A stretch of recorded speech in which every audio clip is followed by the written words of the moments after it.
and a new poll could be shaking things up. The NBC News Wall Street Journal survey finding that Ted Cruz is leading the pack for the very first time nationwide, topping Donald Trump 28 to 26%. Other recent national polls, however, show Trump maintaining a steady double-digit lead. In the meantime, new Fox News South Carolina polls out this morning show that Trump is still way out in front in the Palmetto State. Look at this. Trump capturing 32% of the support among likely Republican primary voters. Ted Cruz is at 19% and Marco Rubio is at 15%. All this is the battle between the Donald and Cruz. Well, it rages on. This time yesterday, we showed you the Texas senator daring Trump to sue him over a campaign ad that Trump says is, quote, replete with outright lies. Now, Cruz, a former litigator, then doubling down later at a town hall, once again urging Trump to sue him. I'll confess I laughed out loud. This has not been a typical race by any sense, and I don't think anyone is surprised that Donald is threatening to sue people. He's done that most of his adult life. Look, I've practiced law 20 years, and this letter really pressed the bounds of the most frivolous and ridiculous letters I've ever seen. And Trump, at his own town hall, ripping Cruz for the umpteenth time. He's told lies. I mean, he tells lies. You look at a guy like Ted Cruz, he's a nasty guy. He doesn't have one Republican endorsement from the Senate, and he works with the Senate. Think of it. Hard to believe. Not one senator has endorsed him, and he's a senator.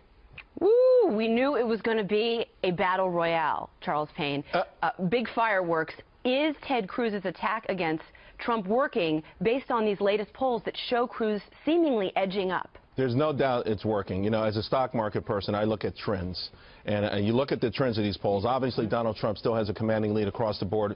Perhaps the NBC Wall Street Journal poll being something of an outlier only with the numbers. But the trend, our Fox News South Carolina poll, Donald Trump in December had a lead over 20%. Now it's down to 13%. People who said I would never vote for Donald Trump in December, 24%. That's skyrocketed to 39%.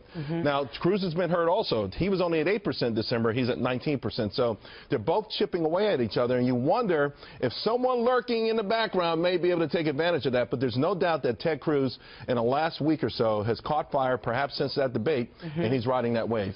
Yeah, Harris, that debate performance, people are still talking about it. And it's almost like you look at the calendar. Of course, the primary over the weekend, we're going to have a special Outnumbered here on Saturday to cover it. Woohoo! Woohoo, whoop, whoop. But you wonder if he had more time, if Cruz had more time than Saturday, could he really have a more commanding lead? It seems to be working, whatever he's doing. You know, pretty much all that Marco Rubio, who I think you were talking about, or Jeb Bush lurking in the wings. Not Jeb, no.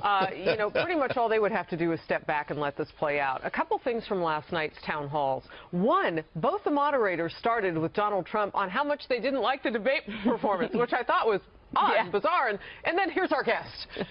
So that was bizarre. But it became part of the conversation from the guests about civility in this election. And I thought that was really interesting, and how Donald Trump lowered his tone and answered, look, what do you want me to do? Not fight. But they went back and forth on that. Voters are looking at that. So as they take another look at these candidates, they are looking at how they spar.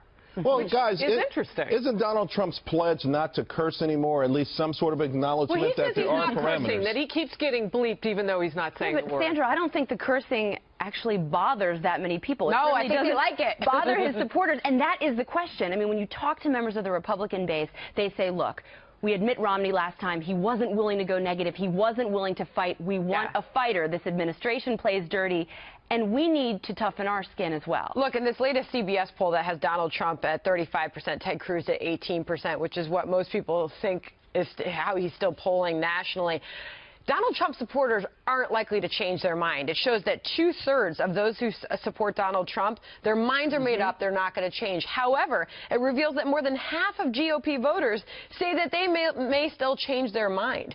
So Donald Trump supporters are sticking with him through thick and thin.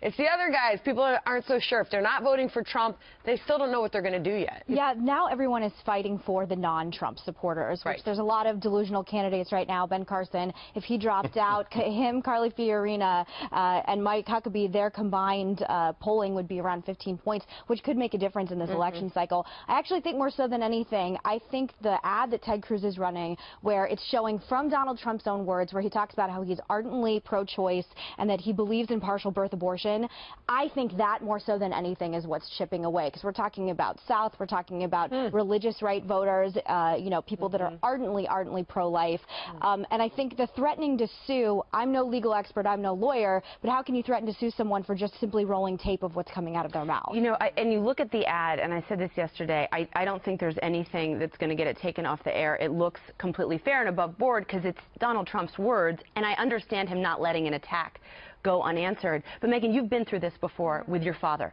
Talk a little bit about South Carolina. I mean, you mentioned the other candidates. I bet that Ted Cruz wishes everyone would get out of the race so that he could get those votes. But until these other candidates drop out, that immovable amount of support that Sandra mentioned that Trump has, it's almost arguably enough to get him the nomination. It is, if these candidates would drop out, which we're at the point where I think for the good of the party, some of these candidates really need to be taking a hard look. John Kasich, you're polling very last. I know he did very well in New Hampshire, but we're talking about the anger anti-establishment. The polling this morning shows that Kasich does the best up against Bernie Sanders. But, but hardcore Republican base is not going to like that. They don't care. They care more about who the ideological candidate is that matches well with them. I still believe this is a Ted Cruz, Donald Trump race, and they're fighting it out in South Carolina right now. And who ultimately wins, I don't know. But I haven't always been a fan of Ted Cruz. I watched the CNN town hall last night. I did. I actually found him. He was talking about how he likes to drink scotch, and I was like, well, there's something I like about you. We know the way to your vote, Meghan McCain, right through your liver. I was like, I like that. That's how the Scorpions do it, huh? Hey, you know, it's hot over here for a reason, okay? Harris, if someone drops Tito's vodka on the stage, I may just raise my hand and say, you won me over. Do you hear me? It's the first time I ever saw him as more like a human, like a father. He was, and the way he talks, I was like, I feel like I'm having bedtime story time with Ted Cruz right now, which is something that I don't ever feel with Donald Trump. You know, I will say I think Kasich is still hanging around in part because he thinks he can win some of this Rust Belt, you know, of course his state, Michigan perhaps, and then jump in with Donald Trump if there's some sort of broker convention. That'd be a very formidable 1-2 punch when you start talking about the Electoral College. So, but some of these others, you know, listen, Ben Carson, I love him, but, you know, it's obvious this is not his time. I think Jeb Bush, even though he came in at 9% from 5% in our poll, I think that was a little bit of George W. I think by Saturday that'll be done. He'll be at 5% or less. So you're right. It's time to start whittling out the field. And while you're right, Sandra, about the diehard Donald Trump voters, even Trump himself saying he could shoot someone on Fifth Avenue, ultimately, you need more than that to get into the White House. And so there's got to be another strategy out there on broadening that base. That's what I was thinking last night as I was watching, because, you know, I'll give you the other candidates may have 65 to 70% of the vote to split amongst themselves. But if it were to whittle down to 1 or 2 of them, that beats Trump. Because, that beats his hardcore, because his negatives weigh pretty heavily among those people who say they would never vote for him. They're not wavering at this point, as you pointed out.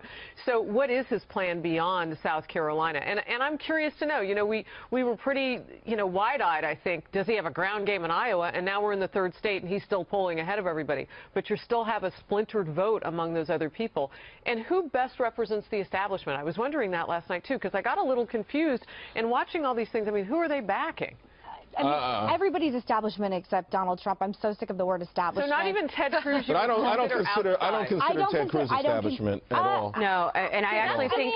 I mean, when Donald Trump says no one in the Senate endorsed Ted Cruz, that's a badge of honor. That's what he went there for. To not some to make people, friends. to another group of people, it's a warning sign of why is there not one person in because the he went down and erected joint, and that's what American public wants. When you have a Congress that's polling at 9%. Yeah, but for people like me, which is still a segment of the population that's voting in the Republican Party, it's a warning sign. And I just said I like the fact that Ted Cruz will drink a scotch with me. Well, maybe he'll warm you up with a scotch. Well, until these other candidates drop out, Trump's going to maintain that lead. I mean, we can deal in hypotheticals all day, but they're going to stay in this race. He said to his supporters, assume we're tied. Assume Cruz and I are tied.